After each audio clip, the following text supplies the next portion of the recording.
Beneath the world's tallest towers and luxury malls, over 150,000 men live packed, 12 to a room, building Dubai's dream, but locked away in Sonapur, a city few outsiders ever see. They left their homes to escape poverty, yet the wealth they create is never their own. This is not the Dubai on postcards. What really happens when the world looks away? The answer starts at the gates of Sonapur. On the far edge of Dubai, beyond the neon lights and polished highways, Sonapur stretches across the desert, a city within a city, but almost invisible to the world outside. More than 150,000 men live here, making it one of the largest labor camp zones in the region. The name Sonapur means golden place in Hindi, but for those who call it home, the reality is something else entirely. Sonapur's population rivals that of a small city, yet its presence is barely acknowledged on any official map. The camp sprawls across the outskirts, separated from the luxury towers and shopping malls by miles of sand and industrial roads. Rows of low-rise buildings, surrounded by high walls and guarded gates, form a maze of compounds. Inside, the daily routine is hidden from the tourists and residents who fill Dubai's famous neighborhoods. Most of the men here have come from India, Pakistan, Bangladesh, and Nepal. Some have traveled thousands of kilometers, leaving behind families and villages in search of work. They arrive by the tens of thousands each year, drawn by the promise of steady wages and the chance to send money home. For many, the journey begins with a recruitment agency in their home country and ends in Sonapur's crowded dormitories. Many come with hopes of a better life and a future for their families, and that hope keeps them going. The camp's size is staggering. Official estimates put the number of laborers at over 150,000, but some community groups say the true figure could be even higher. Sonapur is just one cluster among many, and across Dubai, nearly 500,000 migrant workers live in similar accommodations. The vast majority are men, housed in compounds that stretch for blocks, each one home to hundreds or even thousands of workers. The geography of Sonapur is designed for function, not comfort. The camps are set far from Dubai's city centre, in industrial zones where land is cheap and visibility is low. Buses ferry workers to and from construction sites each day, but few have the freedom to leave the camp's boundaries on their own. The isolation is deliberate, keeping the labour force out of sight and out of mind. Within this hidden city, nationalities mix, but routines rarely change. The residents of Sonapur are the engine behind Dubai's growth, building everything from skyscrapers to stadiums. Yet the camp itself remains cut off from the wealth and glamour that define the city's global image. For the men who live here, Sonapur is both a place of hope and a daily reminder of everything they left behind. The scale of Sonapur is not just a number, it is a living reality, measured in the crowded dorms, the endless rows of beds, and the steady flow of new arrivals. It is the foundation on which Dubai's skyline rises, but it exists in the shadows, far from the world's gaze. A battered metal gate swings open, revealing a narrow corridor lined with closed doors. The air inside is thick, heavy with humidity, and the faint smell of sweat and cooked rice. Fluorescent bulbs flicker overhead, casting a pale light on walls stained by years of use. Ghulam Mustafa, 35, steps into the hallway with a tired smile. His compound shelters nearly 600 men, each crammed into rooms measuring just 12 feet by 12 feet. Ghulam greets visitors with dry humor and says, "Welcome to the damaged camp." He gestures to a pile of broken chairs and garbage bags stacked against the wall, remnants of daily life that rarely find their way outside. Inside one of these rooms, Niaz Hussain sits on the edge of a metal bunk. Niaz is 24, from Sindh province in Pakistan. He shares this tight space with 14 others. 2 bunk beds offer the only raised sleeping spots. The rest of the men spread thin mattresses across the floor, careful not to block the door. There is no room to walk between beds. Clothes hang from nails hammered into the wall, and a single oscillating fan struggles to move the hot air. Niaz keeps his phone tucked beneath his pillow, the only link to his wife and daughter back home. In the next room over, Asif Muhammad reaches for his sandals, careful not to disturb the men sleeping below him.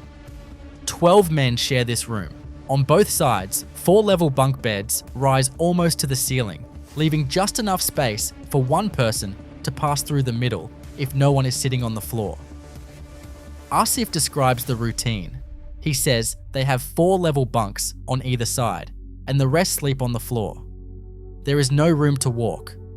The nights are restless. Snores and coughs echo off concrete walls, and privacy is nearly impossible. Each man keeps his few belongings in a small metal cabinet, locked with a cheap padlock. The cabinets double as nightstands, shelves, and sometimes makeshift tables for late-night meals. Bathrooms are shared among dozens, with lines forming before sunrise. A single kitchen serves the entire floor, outfitted with a gas stove and a few battered pots. Men take turns cooking rice and dal, their meals eaten cross-legged on the floor or perched on the edge of a bunk. The compound population, 600 men, moves in waves, each group working different shifts, each man carving out a sliver of space for himself. Despite the crowding, moments of camaraderie break through. Ghulam cracks a joke as he pours tea into chipped mugs. Niaz helps a roommate patch a torn shirt. Asif scrolls through photos from home, sharing a laugh with the men nearby. These small rituals offer brief relief from the press of bodies and the constant noise. For all three, the room is both a refuge and a cage, a place to rest, to remember home, and to wait for another day to begin. Before sunrise, alarms buzz in the cramped darkness. Niaz Hussain blinks awake, careful not to disturb the men sleeping shoulder to shoulder on thin mattresses. The air is thick and unmoving.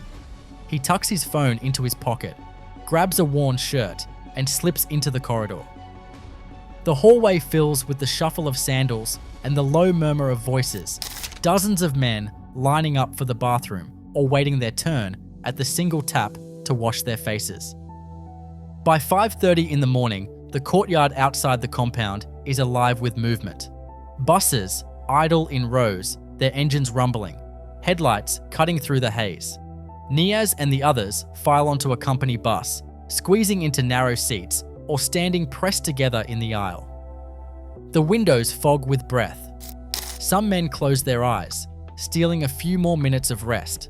Others stare out at the sand, the city's distant skyline barely visible. The drive can last an hour or more, winding past warehouses and empty lots, through industrial zones that seem to stretch forever. As the bus pulls up to the construction site, the men gather their hard hats and step into the heat. The temperature is already climbing. Niaz joins a crew laying concrete on the foundation of a new high-rise. The foreman shouts instructions in a mix of Urdu, Hindi, and broken English. Hammers ring, mixers churn, and the day's first sweat beads on foreheads before 7 in the morning. There are no shortcuts. The shift stretches 10, sometimes 12 hours, broken only by brief pauses for water and a packed lunch eaten in the shade of the scaffolding. Every movement is measured.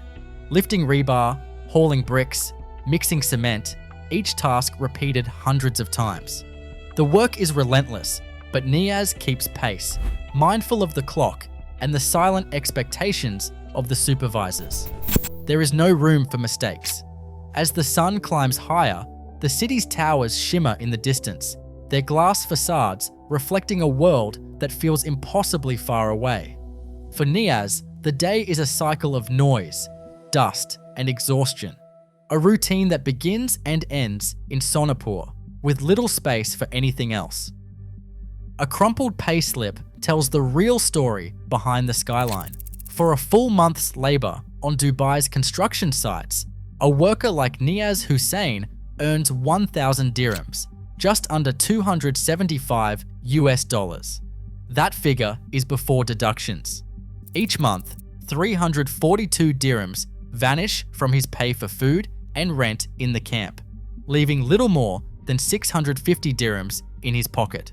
From that, Niaz wires almost everything home to Sindh, where his wife and daughter wait for remittances to cover school fees, medicine, and groceries.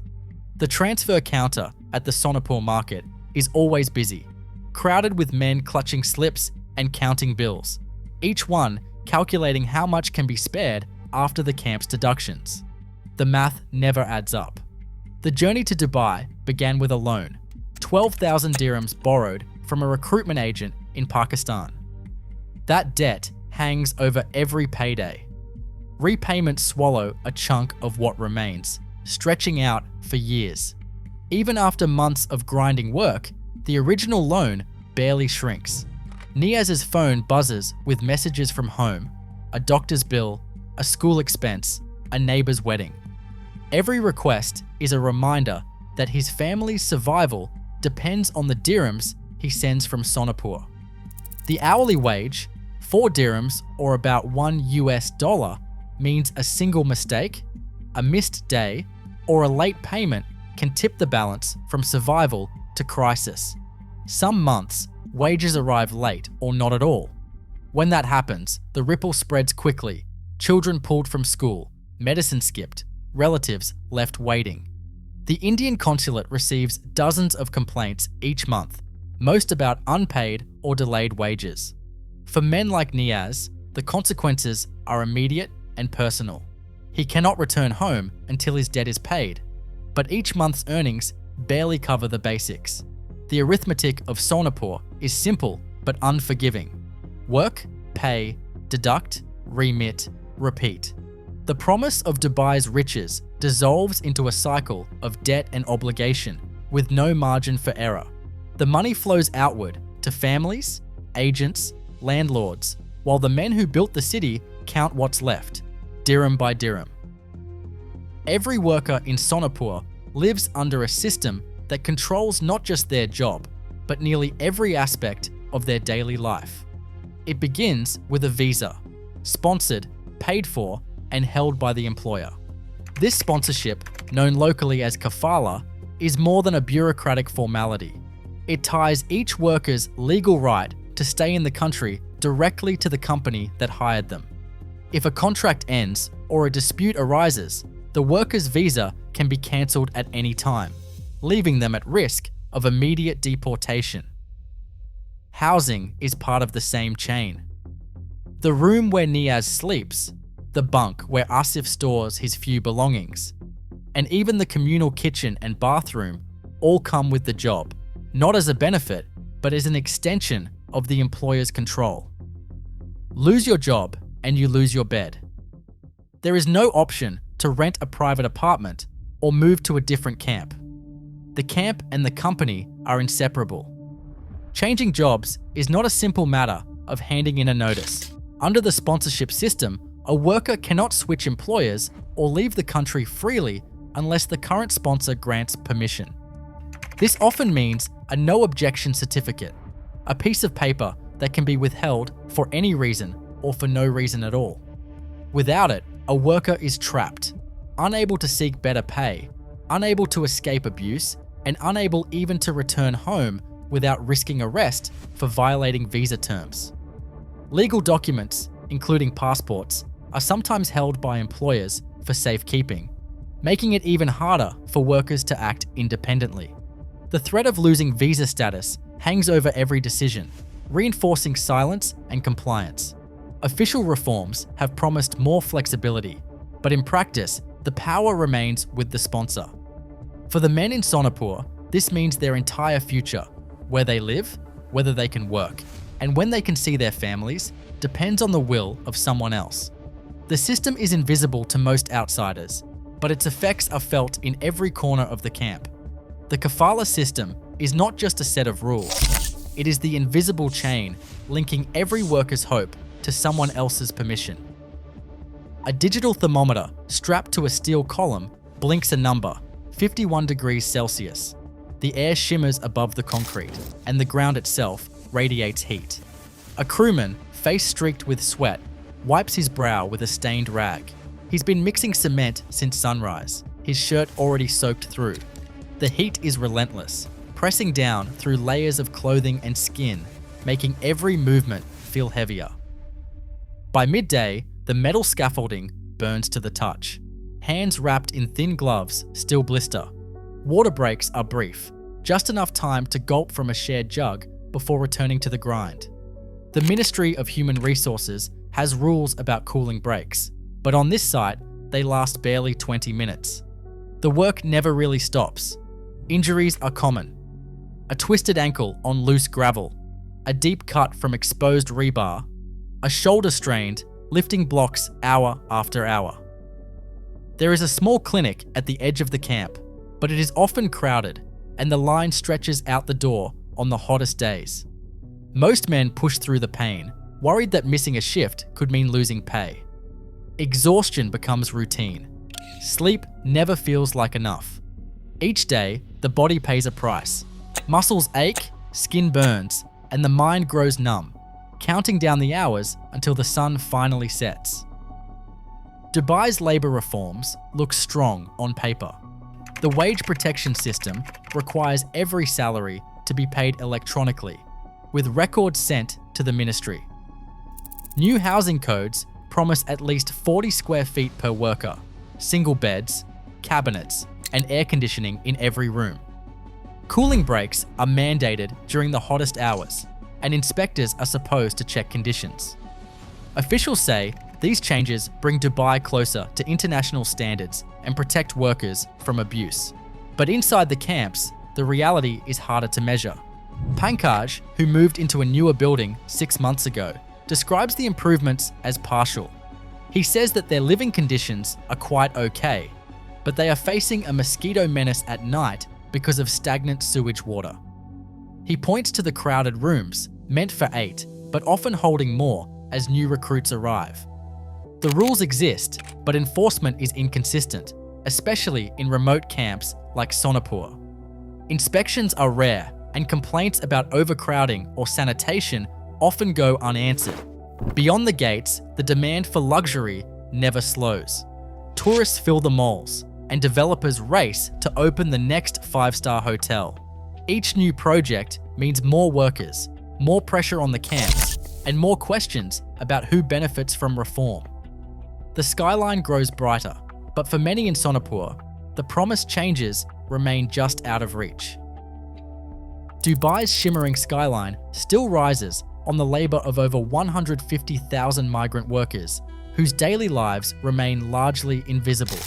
As global demand for luxury grows, so does the pressure on those who build it. The city's progress is measured in towers, but its true legacy is written in the dignity granted to or denied to its workers. Progress means nothing if it leaves humanity behind. Share your perspective in the comments below.